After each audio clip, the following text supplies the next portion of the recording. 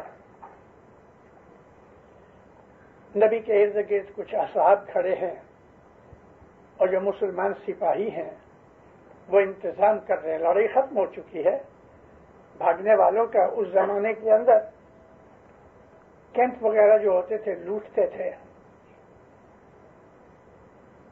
اب اس انتظام کے اندر نبی کریم نے دیکھا کہ ایک عورت ادھر سے ادھر پھر ادھر سے ادھر بھاگ رہی ہے، بال بکھرے، حال پریشان، ہوائیاں اڑ رہی ہیں. 2-3 دفعہ ادھر سے ادھر سے گئی. نبی کہتے ہیں اس کو دیکھو، اس عورت کو کیا تکلیف ہے، ادھر سے بھاگ رہی. 1-2 آدمی بھاگے، عورت کو پکڑا اور کہنے لگی میرا بچہ گم ہو گیا. نبی کو کہتی ہے. حضور نے فرمایا 2-3 جنے جاؤ اس کے بچے کو ڈھونڈو. عورت ساتھ گئی، کوئی ادھر گئے کوئی ادھر گئے. تھوڑی دیر میں بچہ مل گیا. بچہ رو رہا تھا.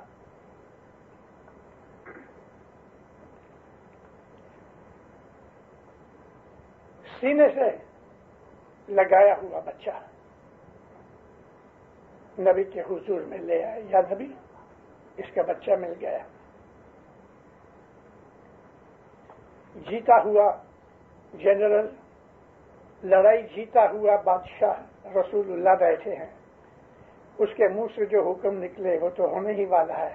وہ کہہ دے اس کو مار ڈالو تو اس وقت لڑائی کا زمانہ ہے، اس کو مار ڈالے. اصحاب کھڑے ہیں. عورت نے بچے کو سینے سے لگایا ہے. تیرے کو بچہ مل گیا؟ کہتے ہاں. مسلمان نہیں تھی، وہ دشمنوں میں سے تھی. نبی کہتے ہیں کیا ہم اس بچے کو مار ڈالیں؟ ارے جیتا ہوا جنرل، اس کے منہ سے یہ لفظ نکلے کہ کیا ہم تیرے بچے کو مار ڈالیں، تو وہ تو زمین پہ بیٹھ گئی، رونے لگی، کہنے لگی نہیں آپ مجھ کو مار ڈالو. میرے بچے کو آپ کچھ مت کرو، مجھے مار ڈالو. حضور نے فرمایا ہم اس کو آگ میں ڈالیں. ارے اس کی روح نکل گئی. ایسا ہوا، رونے لگی. نبی کے پاؤں پہ گئی، سر رکھ دیا کہ نہیں آپ مجھے مار ڈالو. رسول اکرم کی آنکھوں میں آنسو آ گئے. فرمایا نہیں ہم تیرے بچے کو کوئی ایزا نہیں پہنچانا چاہتے. جاؤ تم آزاد ہو، تمہیں کوئی ہاتھ نہیں لگائے. خوشی خوشی چلی گئی. نبی نے اصحابوں کو دیکھا. تم نے دیکھا کہ ایک ماں کوئی بھی کنڈیشن میں کسی بھی حالت میں اپنی موجودگی میں اپنے بچے کو کوئی دکھ نہیں دیکھ سکتی. ہاں یا نبی ہم نے دیکھا. لاکھوں کروڑوں ماؤں سے زیادہ وہ پروردگار پیار کرنے والا یہ برداشت کرے گا کہ اس کا بندہ دوزخ میں جلتا ہوگا؟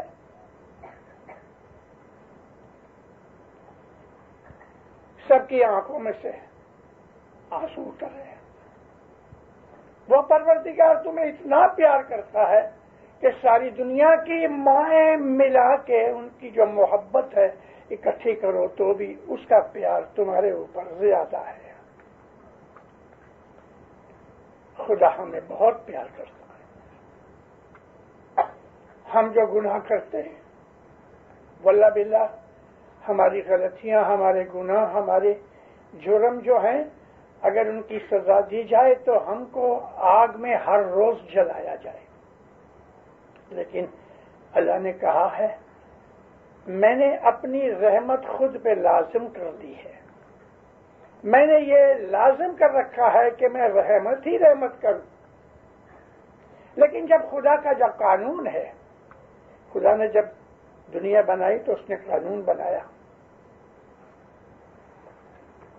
زمین آسمان کے قانون بنائے، چاند سورج کے قانون بنائے، انسانوں کے لیے قانون بنائے، جانوروں کے قانون بنائے، نباتات ویجیٹیشن کے قانون بنائے، پانی کے قانون ہے، ہوا کے قانون ہے۔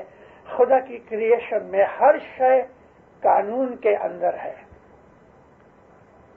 ہم اس کو کہتے ہیں لا آف نیچر۔ میں نے سان فرانسسکو کے اندر واز کرتے کرتے کہا کہ خدا کا یہ قانون ہے، اٹل ہے۔ اٹل مینز اس میں کوئی چینج ہو نہیں سکتا،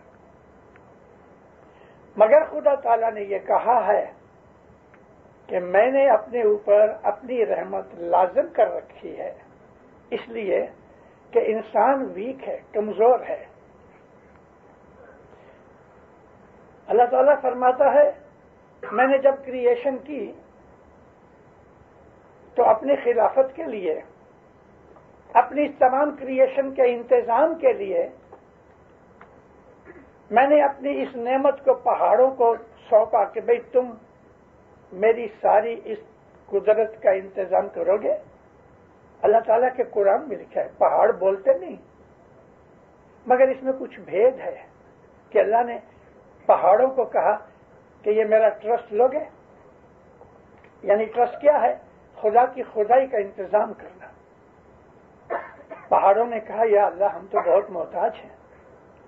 اللہ فرماتا ہے میں نے سمندر کو، ہوا کو، یہ تمام کریشن کے اندر جو اس نے یہ قدرتیں بنائی ہیں، اس کریشن میں ایک ایک کو اس نے یہ آفر کی کہ یہ ٹرسٹ لو، مگر کسی نے ہاں نہیں کی۔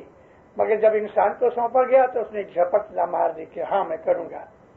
اللہ تعالیٰ کہتا ہے انسان جلد باز ہے۔ جلد باز کا مطلب کوئک نیچر، سوچے سمجھے بغیر گر پڑتا ہے۔ انسان نے قبول کر لیا۔ اب خدا تعالیٰ نے انسان کو یہ ساری چیز سونپ دی اور اس کو یہ طاقت دی کہ فرشتوں کا ماسٹر بنا دیا۔ فرشتوں کو کہا اس کی تابعداری کرو، اور فرشتوں نے تابعداری کی۔ انسان کو خدا تعالیٰ نے جو قدرتیں بخشی ہیں وہ آپ دیکھ لو۔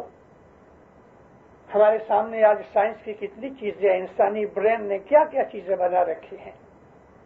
یہ تمام ٹیکنالوجی اور سائنس کی کریشن جو ہے وہ انسانی دماغ میں سے نکلی ہوئی ہے۔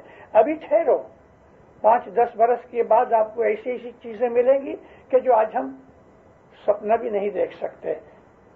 بہت کچھ آئے گا، بہت کچھ۔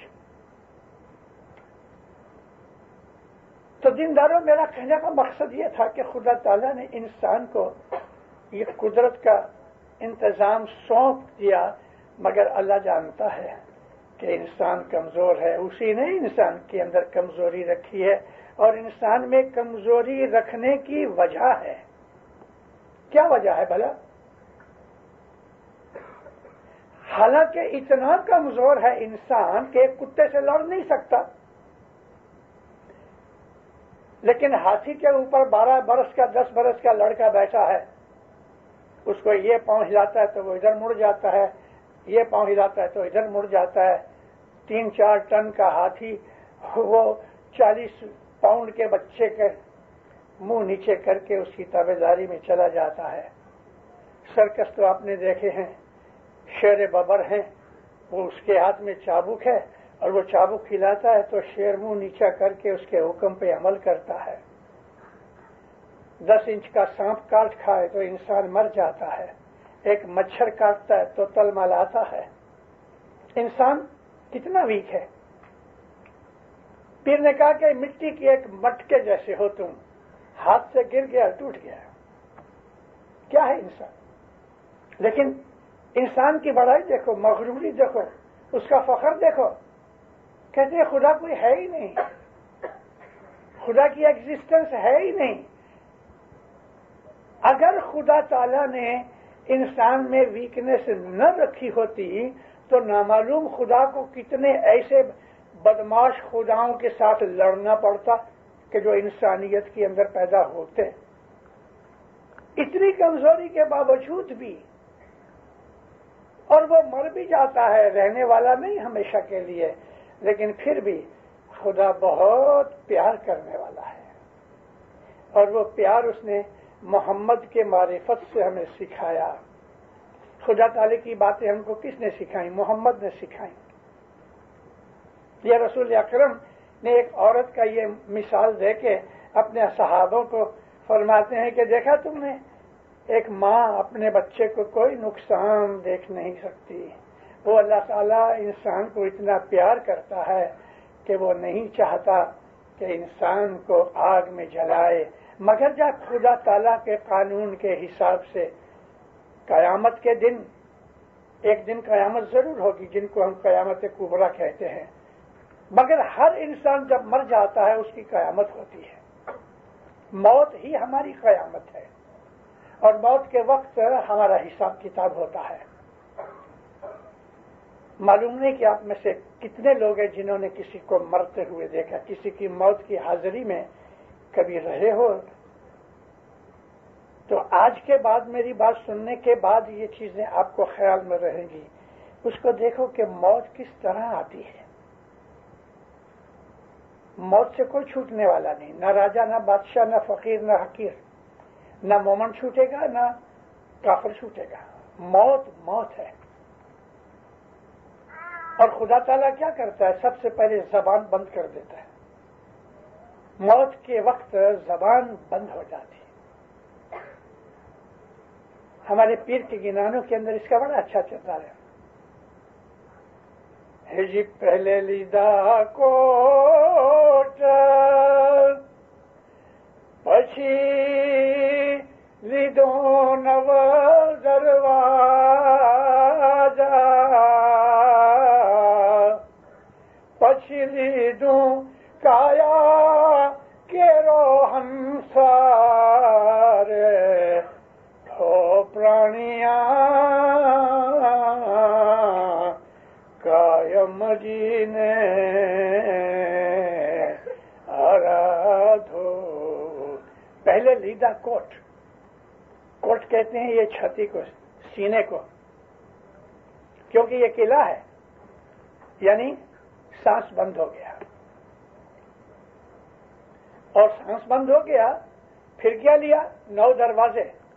ہمارے بدن کی 9 اوپننگ ہیں جو ہمارے لیے بہت ضروری ہے۔ یہ تمام 9 دروازے بند ہو گئے۔ آنکھوں کی نظر چلی گئی، کانوں کی سماعت چلی گئی، منہ کا ذائقہ چلا گیا، بات کرنا بند ہو گیا۔ میں نے بھی کہا کہ سب سے پہلے انسان کی زبان خدا بند کر دیتا ہے۔ 9 دروازے بند ہو گئے۔ اب پچھی لیدوں کایا کے روحن سا۔ اب میں ایک چیز یہاں خلاصہ کرنا چاہتا ہوں کہ ہم اپنے گنانوں میں سیکھتے ہیں جیو، یہ جیو ہے، یہ ہنس ہے، مگر جو روح ہے وہ اور چیز ہے۔ روح پاک ہے، روح خدا تعالیٰ کے حکم سے ہے، روح نور ہے، روح کو کوئی عیب نہیں لگتا، ہمارے گناہ ہماری روح کو کوئی تنگ نہیں کرتے، سزا و جزا ہمارے جیو کو ہوتی ہے۔ جب انسان کی موت آتی ہے تو روح تو فوراً نکل جاتی ہے، روح بادشاہ ہے۔